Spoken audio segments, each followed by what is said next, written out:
साहब आएंगे, जो तुम्हारे जहां जहां भी जिस हिसाब से तुम्हारे उर्स के अंदर जो बाकी धार्मिक स्थलों को जितनी मदद करते हैं उतनी ही मदद हम आपको उर्स में भी करेंगे। ये अवसर है, इसका फायदा लेते आपने वादा भी किए थे तो निधि का हमने पत्र दिए हैं। अगर वो नहीं, मैं आपके पहले गेट बना के दे रहा हूँ। जो तुम्हारे प्रवेश द्वार है वो प्रवेश द्वार अजंता में है, फरदापुर में है और खुलताबाद में है। तो तीनों जगहों के ऊपर जो पैसा लगेगा वो जिला नियोजन मंडल में से मैं तत्काल मंजूर करके दूंगा, ताकि उसके काम को शुरुआत हो जाएगी। 12 लोगों को आपको आना है, 16 इंशाल्लाह आ जाएंगे।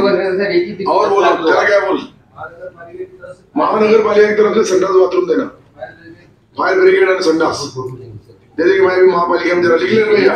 अब इसके बाद मीटिंग महापालिका की, अभी निकला मैं महापालिका में, तो महापालिका से तुमको टैंकर भी कुछ लगेंगे, जिला परिषद देंगे। जिला परिषद के पास टैंकर है ना,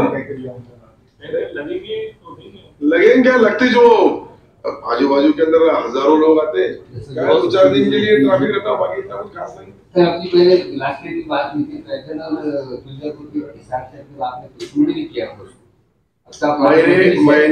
मैंने आप यात्रा जो सुनो ना, यात्रा जो कंसीडर करते हैं वो हमारा एक डिपार्टमेंट है मुंबई में, उसको मैंने बोला कि उसको खुलताबाद का, अभी तुमको बाकी तो एक छुट्टी तो जनरल रहती है अपनी, और बाकी जो तुम्हारा खर्च का रहता है वो खर्च के अंदर कुछ पैसा हमारा तरफ से हम देंगे क्या, तो वो मैं मेरे डिपार्टमेंट से दे दूंगा। जो तुमको समझो यात्रा को जैसा देते हैं वैसा उर्स को भी देंगे, क्या फर्क पड़ता है, दे देंगे। अरे सीओ साहब, नगर परिषद कितना होता है खर्चा साहब जी? 35 लाख। सही नहीं होता क्या? पहले तो 5 लाख में कर लेते तुम। दुकाना कितने आते हैं?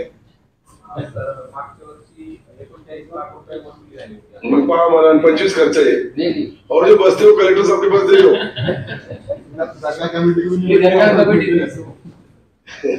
कमेटी का खर्चा आता है, दोनों का खर्चा ये देखो, और जो खर्चा रियल फैक्ट तुम्हारे पास का उत्पन्न के बावजूद लगता है उतने में दे दूंगा। वो जिला नियोजन मंडल में दे सकते थे, यहाँ से देंगे, नहीं तो दोनों तरफ भी मैं, उधर भी मैं है, इधर भी मैं है, तो इसलिए आसानी से तुम्हारा खुलताबाद का सालाबाद प्रमाणे एक बार जो ठहराव हो गया, फिर वही काफी लगे करना है। देखो पहले पालक मंत्री ने दिए, अब भी दो नहीं, सही ना, आसानी के साथ तो वो भी काम हो जाएगा। और अच्छा है, देखो वो एक भाईचारे का संदेश है। मैं खुलताबाद को इसलिए तहे दिल से मानता हूँ कि वहाँ भद्रा मारुति जी का एक पवित्र मंदिर है, वहीं अपने मुस्लिम के 2 जर्जरी बख्श भी है, 2-3 दरगाह है, एक शपू भाई के नाम पे जाती है, हम तो आभारी है कि हम एक मुन्नू के नाम पे जाती है, एक वकील साहब है। अपना लास्ट ईयर, अरे लास्ट ईयर हमने मंजूर किए थे, कहाँ जाना थे? अरे एक मिनिट, अरे निधी का क्या, सरकार निधी का किराणा दुकान आहे का? मी सरकारचा GR पाठवला, इथून अप्रूव्हल घ्यायचं आणि काम सुरू करायचं। केव्हा झाली तुमची? अरे वैशिष्ट्यपूर्ण मध्ये घ्या, हे बा आता, अरे बाबा तो कामाची सुरुवात 7 दिवसात टेंडर काढला का? अरे PWD कोण आहे? हे PWD बोलू बाबा, तात्काळ 7 दिवसाचा टेंडर करा। हे भैया तू काय कर, आपला बलांडे ते काम आहे, तात्काळ जरा पहिल्या वेळेला तू तिथे बिर्याणी खाऊन घेतली आणि काहीतरी घेतला, प्रसाद खाल्ला आणि तिकडे काम नाही केला, तू ते काम करा लवकर। सिमेंट कॉन्क्रीट आहे का, हे आपला डाबरीकर आहे, CC रोड, CC रोडला लय वेळ लागतो, तर पहा ते लावा, फोन लावा, कोण तुमचा एक्झिक्युटिव्ह इंजिनियर कोणते लावा, अभी मोटरेबल करके भी देते चलेगा। अभी हम तुरंत उसको एक राउंड मार दे इसका, एक फेस 20 mm का, इतना कर देते सर। हाँ बोलो सर, काम होता है तो इलेक्ट्रिफिकेशन के काम के लिए सेपरेट ट्रांसफार्मर पे उसका जो है अरेंजमेंट होना चाहिए, ताकि लोड डिस्टर्ब होता है वहाँ पर, और इलेक्ट्रिकल इंस्पेक्टर वहाँ पर आकर कर देंगे वो होना चाहिए। MSCB के अधिकारी को जिलाधिकारी महोदय आदेश देंगे और वो वहाँ रहेंगे। अब वो ट्रांसफार्मर 100 का लेना है, 200 का लेना है, 500 का लेना है, जो भी लेना है वो, एक मिनट सुनो ना भाई साहब, वो वहाँ स्पेशल ट्रांसपोर्ट मंजूर कर दे, ठीक है सर। आखिरी आइटम है, आखिर कैसे करें, तो जाते आते रहते तो वो जो ब्लॉक हो रहा है दौलताबाद घाट में रास्ता, उसके लिए आपने कोशिश किए थे, पहले कलेक्टर साहब ने भी कोशिश किए थे, तो वो जो वहाँ ट्रैफिक ब्लॉक होता है 3-4 दिन काफी हर हफ्ते होता है, तो उसके लिए कुछ तो भी रास्ता निकालना चाहिए। उसका प्रपोजल जो है खोलते तुम्हाला आवाज येतो? अरे बाबा ते खुलताबादचा जो काम मंजूर झालेला आहे, काय झालं त्याचा टेंडरचा? उरूस आहे ना आता. अरे काय लाईव्ह होतो आता, पाय भरण्याचा टाइम आला आता, उरूसला एक उरूस दुसरा उरूस आला, तुमचा लाईव्ह होत नाही टेंडर.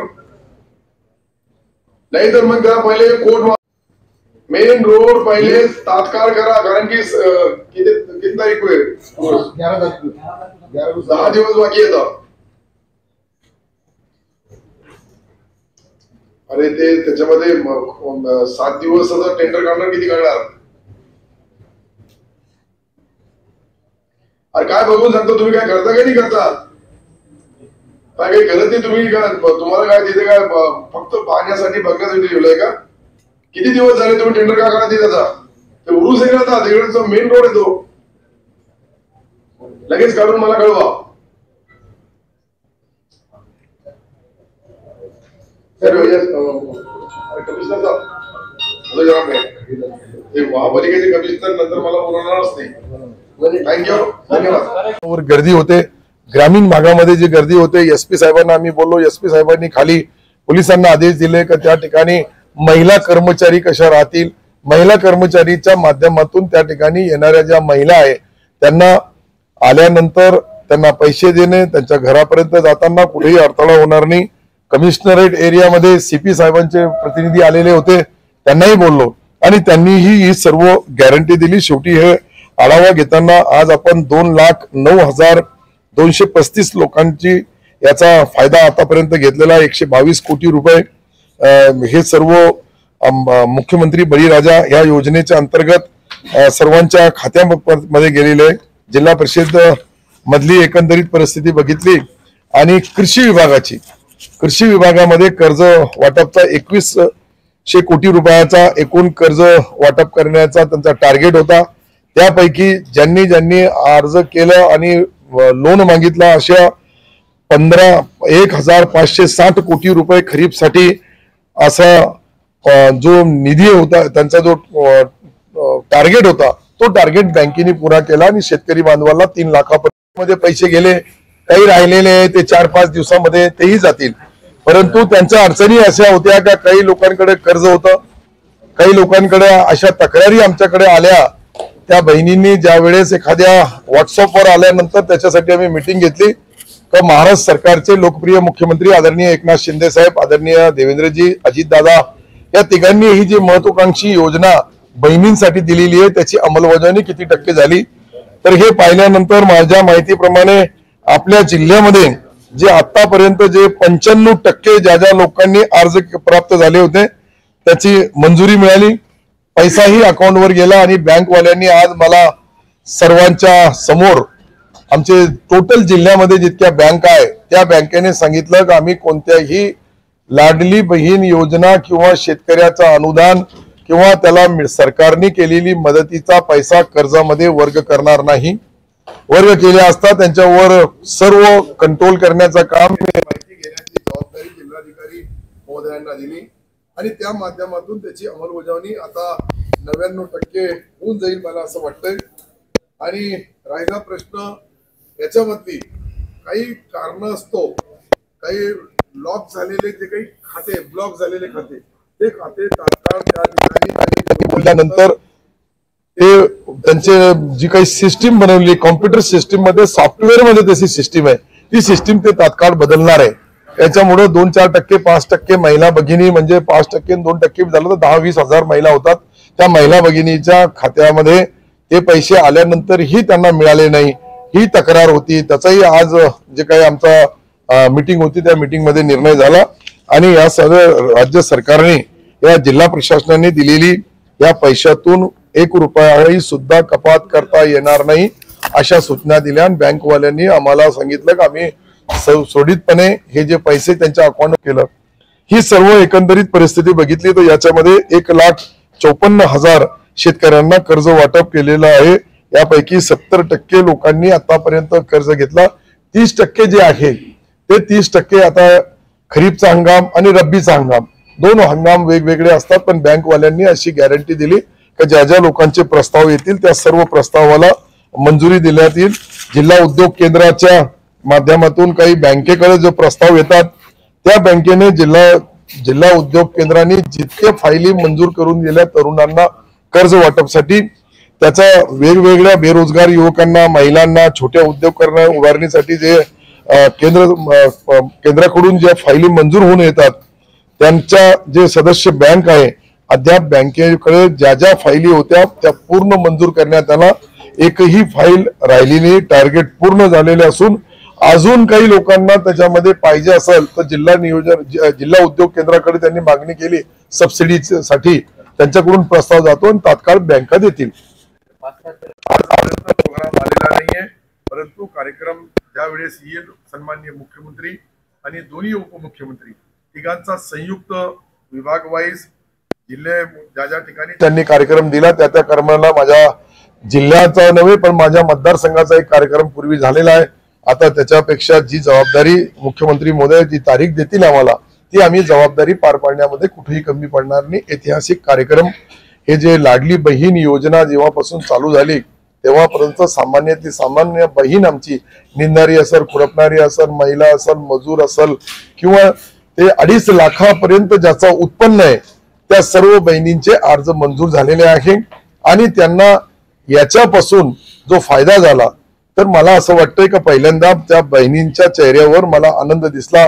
मी अनेक गावांना जाऊन त्यांचे कार्यक्रम घेतले, अनेक गावांना जाऊन माहिती घेतली. ही लोकप्रिय योजना ज्या महाराष्ट्र सरकारने आणलेली त्याचा फायदा निश्चित सर्वसामान्य छोटे मोठे जे खर्च असतात, छोट्या मोठ्या ज्या मुलांसाठी ज्या काही बहिणींना खर्च येतो तो सहजपणे आता त्यांच्या अकाउंटवर हक्काचा त्यांचा लाडला भाऊ मुख्यमंत्री महोदयांनी त्यांच्या अकाउंटवर दिला, त्याचा फायदा होऊ लागला. हिंगोलीचे आहात. काल सायंकाळच्या वेळेस तलाट्याचा सज्जावरच खून करण्यात आला. नाही, त्या ठिकाणी एक दुर्दैवी घटना जरूर घडली का तिथलचे तलाठी आणि त्यांच्यामध्ये वाद झाला. त्या वादामध्ये त्यांना मार लागला, जखमी झाले. जखमी अवस्थेत त्यांना हॉस्पिटलमध्ये ऍडमिट केलं, त्यानंतर त्यांचा मृत्यू झाला. ते ज्या आरोपीने ज्यांनी हा गुन्हा केला त्याला तात्काळ अटक करण्यात आली आणि आताच मी एक अर्धा तास पहिले मी 2 दिवसापासून जशी मला बातमी मिळाली जिल्हाधिकारी महोदय SP महोदय यांच्याशी संपर्क केला आणि त्यांना अटक करून त्याच्यावर आता कडक कारवाई कशी करता येईल याचा निश्चित आपण त्याचा पाहिलं तर त्याचं नाव संतोष देवराव पवार, हे सजा अडगाव, तालुका वसमत, जिल्हा हिंगोली यांच्यावर. उत्सवाचे दिवस आहेत. माझी सर्व राजकारणी मंडळीला हात जोडून नम्र विनंती आहे की राजकारण अजून मला वाटतं 51-52 दिवस बाकी आहे. त्यानंतर खरा राजकारणाची सुरुवात होईल, त्यावेळेस जरूर राजकारण करावं. परंतु ह्या वेळेस अशा पद्धतीने एकमेकाच्या पक्षाच्या अंगावर किंवा नेत्याच्या अंगावर किंवा कार्यकर्ते एकमेकाच्या किंवा आमच्या बहिणी असतील त्या एकमेकाला भांडले तर सर्वसामान्य जनतेस ज्या ठिकाणी ही संभाजीनगरमध्ये रामा हॉटेलच्या समोर घटना घडली, 1.5 तास लोकांना वेठीस धरण्यात आला, रस्ता जाम झाला, सर्वसामान्य लोकांना त्रास झाला, त्याबद्दल मी माफी मागल. परंतु शेवटी त्यावर कायद्याने कारवाई सन्माननीय CP साहेबांनी, आयुक्त महोदयांनी सर्वांवर केलेली आहे. आम्ही त्या ठिकाणी जे कायदा सुव्यवस्था हातामध्ये घेण्याचा प्रयत्न करतील त्यांच्या विरुद्ध कडक कारवाई करण्यात येईल असं उपमुख्यमंत्री आदरणीय देवेंद्रजी बोलले. मुख्यमंत्री मी स्वतः मुख्यमंत्री महोदयाशी चर्चा केली आणि सर्व इथलची यंत्रणा जी सरकारी आहे ते जिल्हाधिकारी महोदय असतील, CP साहेब असतील, SP साहेब असतील, आमचे मुख्य कार्यकारी अधिकारी जिल्हा परिषदचे CO साहेब असतील, सर्व प्रमुख अधिकारी आपापल्या पद्धतीने जबाबदारी पार पाडू लागले. माझी आपल्या या सर्व माध्यमातून जे आमची आज आपली जी सर्व चॅनलवाले इथे आहे यांच्या माध्यमातून मी सर्वाला हात जोडून नम्र विनंती करण्यात येईल का आता श्रावण महिना काही दिवस बाकी आहे, त्यानंतर गणपती महाराजाचा दुर्गा माताचा नवरात्राचा उत्सव सुरू होईल आणि त्यांच्यानंतर आमचा सुरू होईल. तर आमचा बाकी आहे. आमच्या वेळेस जरूर लढा, आमच्या विरुद्ध बोला, आमच्या विरुद्ध काय करायचं ते करा. निवडणूक लढण्याचा सर्वाला अधिकार आहे, पण निवडणुकीमध्ये दुसऱ्या सामान्य माणसाला त्रास होणार नाही. आपल्या राजकारणामुळे सामान्य माणूस भरला जाणार नाही याची दक्षताही सर्व नेत्यांनी घ्यावी हीच त्यांना माझी हात जोडून